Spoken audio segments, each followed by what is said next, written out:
Hi, my name is David Block, and I am going to be talking to you about how NFPA 1600 is shaping emergency management. The NFPA, or the National Fire Protection Association, is an independent, nonprofit organization that was founded in 1896.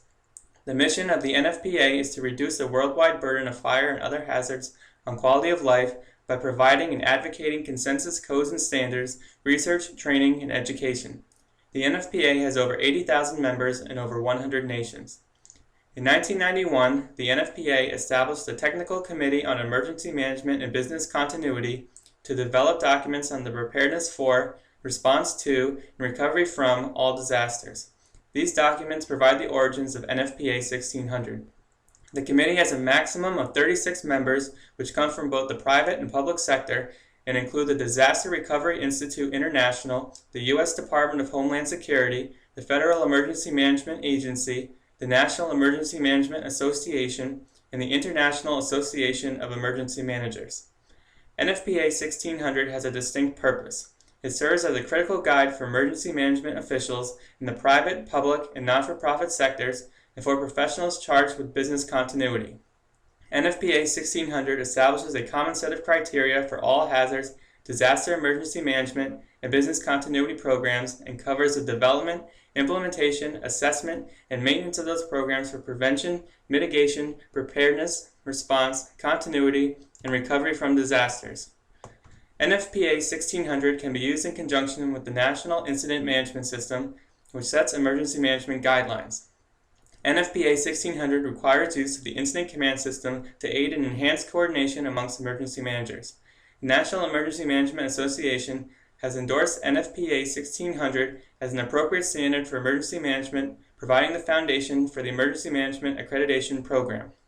NFPA 1600 mandates the use of mutual aid agreements, allowing for the multiplication of resources between agencies, and requires local emergency management authorities to prepare and keep an emergency operations plan.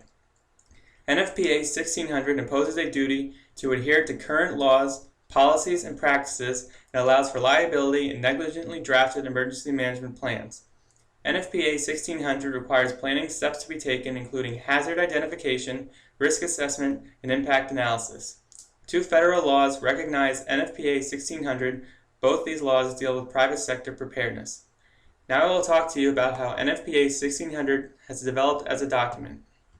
NFPA 1600 was first published in 1995 and was originally titled A Recommended Practice for Disaster Management.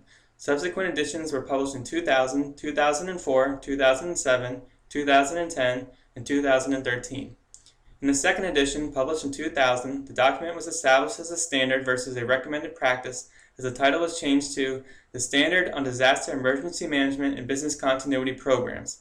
The document now included activities before and after a disaster and incorporated emergency management, disaster management, and business continuity programs into a total program approach. In the third edition, published in 2004, the document officially became titled NFPA 1600 and was endorsed by the 9/11 Commission for use as a national preparedness standard, based on recommendations by the American National Standards Institute. NFPA 1600 was then adopted by the U.S. Department of Homeland Security as a voluntary consensus standard for emergency preparedness. Emphasis was added on preparedness in the private sector as a result of 9/11, and NFPA 1600 became more widely known.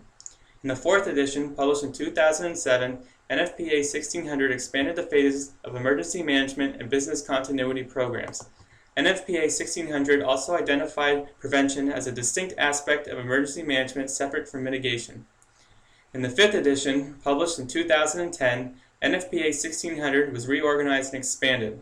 New emphasis on leadership and commitment objectives were added, as well as an improved program development and continuous improvement process, which introduced new relationships between program elements in the ordering of a management system.